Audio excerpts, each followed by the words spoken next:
There is a number you have been seeing. Maybe it is 1111 on the clock. Maybe it is the same address turning up in unrelated places. Maybe it is a date that refuses to leave you alone. You tell yourself it is nothing.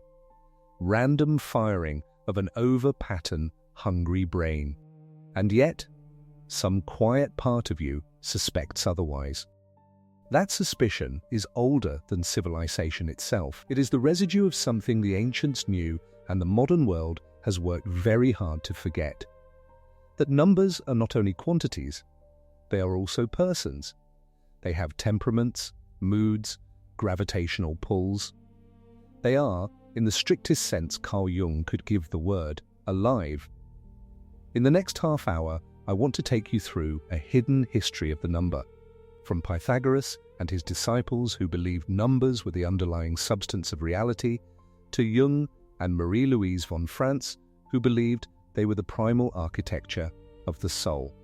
And by the time we reach the number 4, I want to show you a shape so old it appears on cathedral floors and Tibetan sand paintings, and the dreams of patients who have never heard of either. A shape that may be the truest picture of the human soul anyone has ever drawn.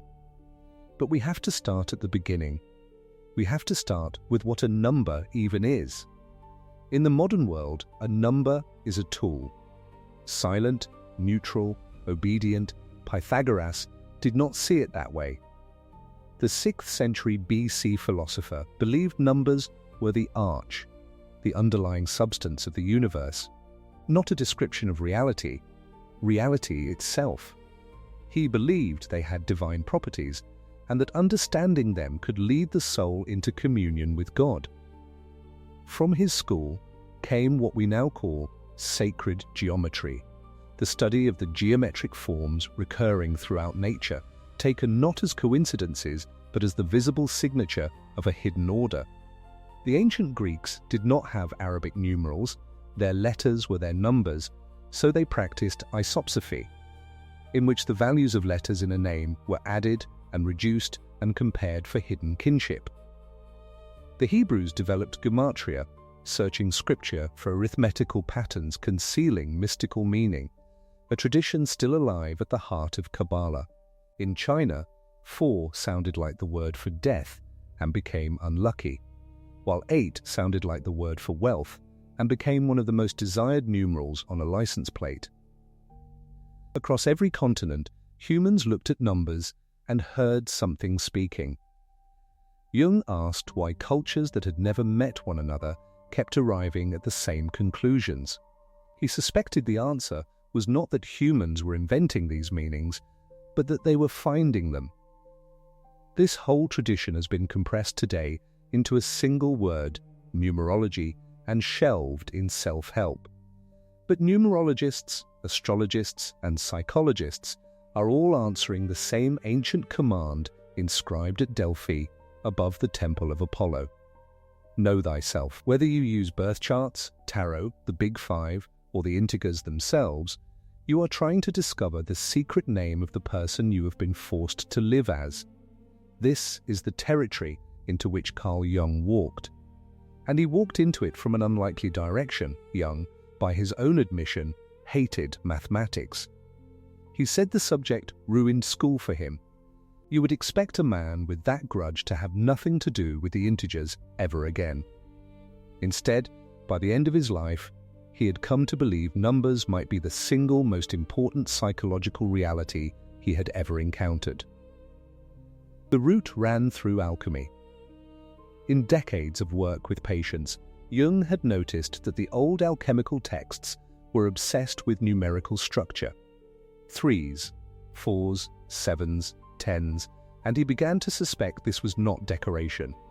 It was the unconscious itself, attempting through these strange authors to outline the total order of the psyche. So Jung made a claim that has unsettled people ever since. He claimed that numbers are archetypes, not concepts in the human head, but autonomous patterns in the collective unconscious. Patterns that predate humanity itself, that show up in the navigation of bees and the counting behavior of crows. Number, in his definition, is the archetype of order which has become conscious. Because numbers existed before us, because we did not invent them so much as stumble across them, they are the simplest and most primordial archetype. The matrix from which all others are cut. You can feel this. 7 feels good. 3 feels balanced. 13, for centuries, has been treated as a number to avoid. These reactions are immediate, almost bodily. The conscious mind uses numbers quantitatively. The unconscious uses them qualitatively. And when the unconscious wants to speak, in dreams, in coincidences that make the hair on your arm rise, it tends to speak in digits. Rarely directly. You do not dream of a 5 floating in mid-air. You dream of being on the 2nd floor of a building you have never seen, in a room with 3 figures around a circular table set with 4 cups. Jung came to see that numbers were the structural skeleton of what he called the self, not the small ego that signs documents and pays bills, but the larger total personality that contains both conscious and unconscious. The self, in his vocabulary, is a God image. It is what is happening inside you that is bigger than you. The lifelong process by which you become whole, what he called individuation, is not a straight line. It is a spiral, a circling around a center. The numbers are the secret script of that circumambulation. This raises a question that turns out to be the doorway into everything strange about the human mind. Did we invent numbers, or did we discover them? Jung pointed out that the same numbers turn up in every culture. In dreams the dreamer could not have rehearsed. In patterns of nature no human eye supervised. They are inside us, they are also outside us. You cannot decide, finally, where they are. He wrote that the sought-after borderland between physics and psychology lies in the secret of the number. Man made mathematics, but God made the whole numbers. Behind this sits a concept Jung called the psychoid. The deepest layer of the archetype is neither fully psychic nor fully physical. It is in some third place that gives birth to both. The physicist Wolfgang Pauli, who corresponded with Jung for years, once offered an image for it. Imagine iron filings scattered on a sheet of paper. They look random, formless. Then someone holds a magnet beneath the page.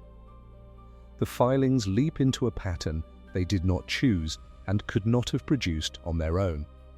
The pattern is real. The magnet is invisible. The archetype, Jung said, is the magnet. We are the filings. He borrowed an old alchemical name for the underlying field, the unus mundus, the one world, the single reality from which mind and matter are surface phenomena, the way wave and particle are surface phenomena of something neither and both. If we are looking for the gate that opens onto this one world, Jung said, we are looking for the number. Numbers are visible and invisible, in our brains and in the orbits of planets at the same time. They are the bridge. This is where the architecture acquires its strangest practical consequence, what Jung called synchronicity. Synchronicity is the appearance of an inner image in the outer world without a causal connection. You dream of someone you have not seen in 15 years. You wake up, and they have left you a voicemail in the night. These events are not magic. They are not caused. They are corresponded. They are the unus mundus showing through. The 1111 you keep seeing, the doubled and tripled digits people now call angel numbers, these belong to the same family. They are what it looks like from inside a human life when the underlying unity briefly stops hiding. Jung grew old before he could finish working this out. 2 years before his death, he handed his notes on the first 5 natural numbers to Marie-Louise von Franz. She was devastated by his death and unable for some time to look at the project. But her conscience eventually forced her back. The book she produced, Number and Time, is one of the most difficult works in the entire Jungian corpus. Franz herself called it unreadable, and yet it is the most serious attempt anyone has made to spell out what Jung had only sketched, that the first four numbers form a quaternio of archetypes that provides the dynamic pattern beneath every act of perception and possibly every transformation of matter and energy in the physical world. Inside and outside are both numerically structured. As above, so below, as within, so without. I want to flag something before we go further. We are about to walk through the first four numbers one at a time, and most of what we will say will sound, at first, like ordinary symbolism. But when we arrive at 4, you are going to encounter an image Jung spent the last 30 years of his life staring at. An image, he said, was the closest thing to a portrait of God the human soul has ever produced. So hold on. The number 1 is the place we begin, but it is also the place we have not yet truly arrived. Psychologically, the 1 represents primal unconsciousness, non-differentiation, where potential lies undiscovered, like a seed that does not yet know it is a tree. Jung described 1 as the unity, the all-oneness, the attribute of God, the monad. The Pythagoreans went further. They did not consider 1 to be a number at all, because number means plurality, and 1 is singular. 1 is what numbers come out of. They symbolized it as a circled dot, an infinite circle whose center is everywhere and circumference nowhere.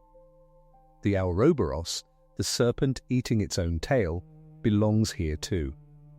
The cosmos before the cosmos, the universe folded inside itself, the silence that contains every sound that will ever be uttered. There is a curious arithmetical fact the Pythagoreans cherished. 111,111,000 multiplied by itself equals 12345678987654321. The monad runs through every number. It is the source. Out of 1, all, the word religion comes from the Latin religare, to bind again. Yoga, in Sanskrit, means to yoke. Every contemplative tradition points toward the same gesture, the reunion of the fragmented creature with the original one it forgot it came from. But 1 cannot stay 1. Out of it comes 2, which Pythagoras associated with audacity, the boldness of separation, and with anguish, the longing to return. 2 is the first number in the strict sense, the source of polarity, light and darkness, order and chaos. In Genesis, God blessed every day of creation and called it good. Every day except the second, the day division, entered the world. 2 is also why so many cultures place pairs of identical figures at the threshold of the beyond. In Hindu mythology, Jaya and Vijaya are the twin gatekeepers of Vaikuntha. In Egyptian mythology, the deity Akka appears as twin lions guarding the gates of the underworld. In ancient Assyria, the Lamassu, winged bulls with human heads, were placed at city entrances to repel evil. Franz argued that the doubled figure is always the same psychological event, the first moment an unconscious content rises toward consciousness and becomes recognizable. Nearly every cosmogony begins with 2 creator twins, a god and his helper, or as in Genesis, the earth without form and void over which the Spirit of God moves. Psychologically, 2 is the conflict that arises when the unconscious pushes some content toward awareness. This is not pathology. It is what becoming conscious feels like from the inside. Every human being begins life in a paradisiacal state, submerged in the unconscious, identified with the mother. The development of an ego is described in the oldest myths as a fall. The fruit in Eden, the fire stolen by Prometheus. The descent of the soul in Plato, where we drink from the river of forgetfulness. The cycle of samsara in Buddhism, where each incarnation forgets the lives before. The same arc. We are born integrated, we disintegrate, and the task of a life is to integrate again on a higher level. To return to the garden carrying everything we learned by leaving it. This is the dual relationship the Jungian analyst Erich Neumann named the ego-self axis, later developed by Edward Edinger and Michael Fordham. The ego cannot exist without the self to support it. The self cannot become conscious without the ego to receive it. Think of it this way. You are crossing a vast ocean. The ego is the boat. The self is the water. Without the boat, you drown in your own depths, the immoral forces of the unconscious, which do not care about your human values because they belong to a realm closer to the instincts. Without the water, the boat has nowhere to go. The first half of a life is generally about building the boat. The second half is about learning to read the ocean. Out of that suffered conflict, if it is held honestly, something extraordinary happens. Jung wrote that every tension of opposites culminates in a release, out of which comes the third. In the third, the lost unity is restored. This is the number 3. The synthesis. The unexpected new thing born of opposites, held without collapse. The alchemists called it the tertium quid, the third thing born of contraries. The Chinese saw it in the harmonization of yin and yang in the nameless Tao. 3 is the formula of all creation. The triads of gods are everywhere. Anu, Bel, and Ea in Babylon. Isis, Osiris, and Horus in Egypt. Father, Son, and Holy Spirit in Christianity. The Hindu Trimurti, Brahma, the creator, Vishnu, the preserver, Shiva, the destroyer. The sacred syllable Om carries the same arc: creation, preservation, destruction, and the silent fourth, which is the return. In ancient Greece and Rome, the Fates were 3 sisters who spun, measured, and cut the thread of every life. In Norse mythology, the same triad appears as the Norn. The shamanic cosmos has 3 worlds: upper, middle, lower, linked by a central axis, the axis mundi, often imagined as a tree. In Norse mythology, that tree is Yggdrasil, the world ash around which all 9 worlds turn. Dante's Divine Comedy has 3 parts: Inferno, Purgatorio, Paradiso. Plato's allegory of the chariot describes the soul as a charioteer pulled by a white horse of reason and a dark horse of appetite. Aristotle's golden mean teaches that virtue lives between deficiency and excess. And Hermes Trismegistus, the thrice great, was credited as the author of the Emerald Tablet, the few cryptic lines of which were said to contain every secret of the universe. 3, again and again, is the shape wisdom takes when it tries to draw itself. And yet Jung was famously unsatisfied with 3. He said the Christian Trinity was incomplete, that it lacked a 4th element, the dark, the feminine, the body, the earth, the shadow side of God himself. 3 is perfection. But Jung was not interested in perfection. He was interested in wholeness. Life, he wrote, calls not for perfection, but for completeness. And for this, the thorn in the flesh is needed. So we come to 4. And here, before any theory, there is an image you have to see. Picture a circle. Inside it, a square. Inside the square, the 4 cardinal points: north, south, east, west, radiating from a center. This is the mandala. It is the shape that the unconscious produces spontaneously when it is trying to draw a portrait of the self. Tibetan monks spend weeks pouring it in colored sand only to sweep it away. Hildegard of Bingen drew it in her visions in the 12th century. Medieval cathedrals laid it into the stone of their floors as labyrinths. Jung found his patients drawing it in their notebooks at the moment they began to recover, often without knowing what they were drawing or why. He drew one himself every morning for years.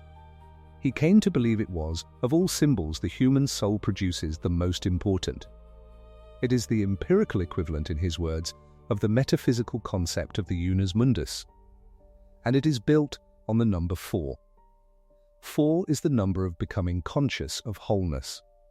There are 4 cardinal directions, 4 seasons, 4 classical elements: earth, water, air, fire, 4 humors, 4 evangelists. The alchemical axiom of Maria Prophetessa puts it with eerie precision: 1 becomes 2, 2 becomes 3, and out of the third comes the 1 as the 4th. The 4th is not added on, it is what was always there, retrospectively revealed.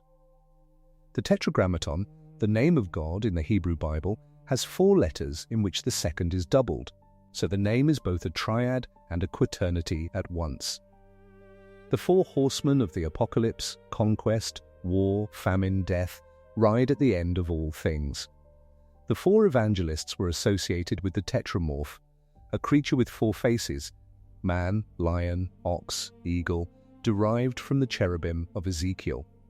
The Chinese cardinal directions are guarded by 4 mythic animals: the azure dragon of the east, the white tiger of the west, the black tortoise of the north, the vermilion bird of the south. Ovid spoke of 4 ages of the world: golden, silver, bronze, iron, mirrored almost exactly in the 4 yugas of Vedic astrology. William Blake spoke of 4-fold vision as the highest mode of perception, to see a world in a grain of sand and a heaven in a wild flower. The same fourness keeps surfacing because the same archetype is doing the surfacing. Jung's own model of the psyche has 4 basic functions: thinking, feeling, sensation, intuition, corresponding to the 4 elements. He used the formula 3 + 1 = 4. You have 3 functions you can use with ease. The 4th, your inferior function, is archaic, contaminated with the unconscious. It is also where the treasure hard to attain is buried. The 4th is what makes you whole. This is why the alchemists obsessed for centuries over the squaring of the circle of original unity, the triangle of salt, sulfur, mercury, and the square of the 4 elements, all reunited into a final circle on a higher turn of the spiral. It was never a chemistry experiment. It was always a picture of what a human life looks like when it has done the work it came here to do. The numbers do not stop at 4, they only become more articulate. 5 is the holy marriage, the hieros gamos, the alchemical wedding of sun and moon. There are 5 senses and 5 wounds Christ received on the cross. 6 is the first perfect number, both the sum and product of 1, 2, and 3. On the 6th day of Genesis, God looked at all he had made and said it was very good. 7 is the most mystical of the numerals. The Sabbath. The 7 days of the week, named after the 7 classical planets. The 7 heavens of Judaism and Islam. The 7 sacraments, 7 deadly sins, 7 chakras, 7 archangels. In the Mithraic mysteries, the soul rose to paradise through 7 degrees of initiation. 8, with its lemniscate symmetry, is balance and infinity, the luckiest number in Chinese culture, the noble 8-fold path of the Buddha out of suffering. 9 is the threshold before return. In Dante's Paradiso, the 9th celestial sphere is the primum mobile, the first mover, set in motion directly by God. Plotinus organized his lifework into the Enneads, 6 groups of 9 treatises. Every one aimed at the soul's return to the One, and 10 is the door. The Decad. For Pythagoras, the holiest number of all, because in it everything returns to 1. 1 + 0 is 1. 10 commandments in the Hebrew Bible, 10 Sephiroth in the Kabbalistic tree of life. Water returns to the sea, the body returns to the earth, time returns to eternity, the spirit returns to God. The Pythagoreans encoded all of this in the Tetractes, a triangle of 10 dots in 4 rows. 1 at the apex for the monad, 2 below for duality, 3 for the union of matter and spirit, 4 for the 4 ways, arithmetic, music, geometry, astronomy, initiates of the school, were required to swear a sacred oath to this figure, because in it, they said, was contained the source and root of eternal nature. So we end where we began. The number 1 was unity in potential. The number 10 is unity realized. Between them lies an entire human life. T.S. Eliot put it in a line that could have served as an epigraph for Jung's whole career. The end of all our exploring will be to arrive where we started and know the place for the first time.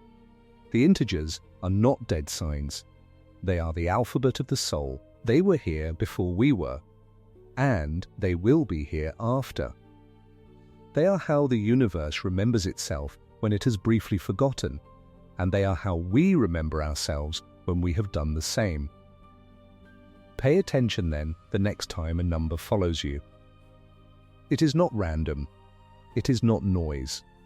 Something older than you is whispering in the only language it still knows how to speak. The clock at 11:11. The dream of the second floor. The 4 people in the room. The 7 you keep writing without meaning to. These are not coincidences. They are the unus mundus showing through. Number, as Pythagoras said it 3 millennia ago, rules the universe. And what he did not say, but Jung did, is that number is also what rules you, quietly, archetypally, from a place inside you that you did not put there and cannot finally see. You did not invent the numbers, you discovered them. Which means, somewhere on the other side of all this, they are also discovering you.